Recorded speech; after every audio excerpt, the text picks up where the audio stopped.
X square minus 3 whole square সমীকরণের মূল কোনটি?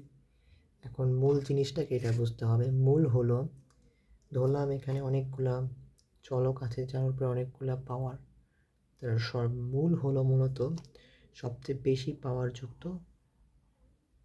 দেখছি এই কথা বলা হচ্ছে যে এর মধ্যে সবচেয়ে বেশি পাওয়ার থাকবে সেটি হবে মূল। এখন যেহেতু 4, এখন আমাদের এই সমীকরণটি সমাধান করে দেখতে হবে যে এক্স এর মান কত আসে।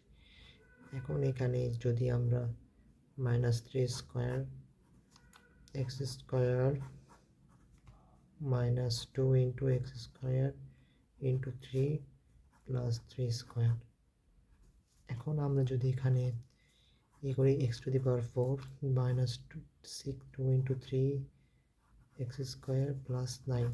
এখন আমাদের মূল কোনটি হবে? মূল হবে, আমি বলেছিলাম যে সর্বোচ্চ ঘাত বা পাওয়ার। এখন এখানে সর্বোচ্চ ঘাত বা পাওয়ার কত? 4, তাই আমাদের সঠিক উত্তর হবে 4।